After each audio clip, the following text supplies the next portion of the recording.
ce pays africain qui ne voulait pas vraiment de l'indépendance. On pense souvent que tout le pays africain ont arraché leur indépendance, mais certains ne la voulaient vraiment pas. Pire, elle leur a été imposée. Voici donc l'histoire des indépendances à contre-cœur. Il n'y a pas de dignité sans liberté. Nous préférons la pauvreté dans la liberté à la richesse dans l'esclavage.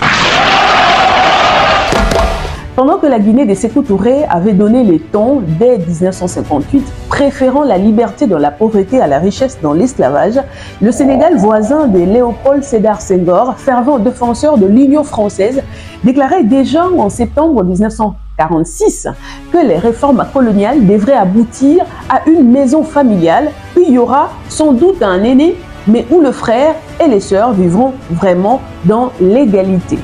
Pour l'ancien président sénégalais, la France devrait conserver son statut de puissance coloniale.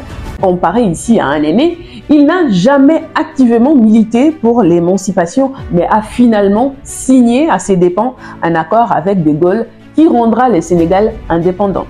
Même scénario en Côte d'Ivoire avec Houphouët-Boigny. Le 7 avril 1957, Kwame Nkrumah, alors chef du gouvernement du Ghana, voisin, arrive en Côte d'Ivoire et appelle toutes les colonies d'Afrique à prendre leur indépendance. Houphouët-Boigny lui rétorque « Votre expérience est fort séduisante, mais en raison des rapports humains qu'entretiennent les Français et les Africains et compte tenu de l'impératif du siècle, l'indépendance des peuples, nous avons estimé qu'il était peut-être plus intéressant de tenter une expérience différente de la vôtre et unique à son genre, celle d'une communauté franco-africaine. » Nous sommes tombés d'accord pour penser que cette coopération franco-africaine qui a déjà apporté ses fruits doit se poursuivre dans l'amitié et dans la confiance de part et d'autre.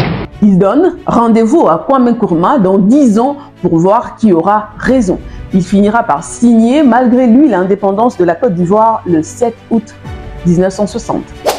En Afrique centrale, au Gabon de Léon Mba, pendant que la Guinée vote non en 1958 et obtient son indépendance, le chef du gouvernement Mba demande au gouverneur colonial Louis San Marco de négocier auprès de la métropole un statut de département français pour le Gabon.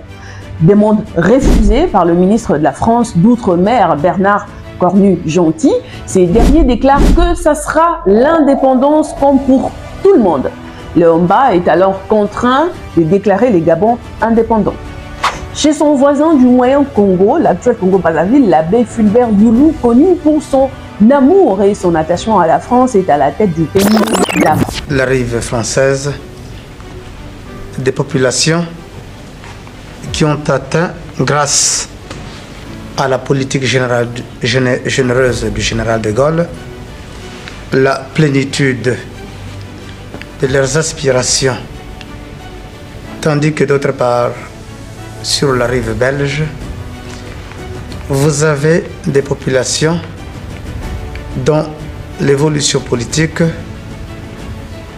ne semble pas suivre le même rythme. La France va donc lui offrir l'indépendance en juillet 60 et l'indépendance de la République du Congo est proclamée le 15 août 1960. Abonnez-vous pour d'autres récits qui font l'histoire de l'Afrique contemporaine, mais surtout, prenez soin de vous et du continent aussi. Sur le champ de bataille, la pression est montée, donc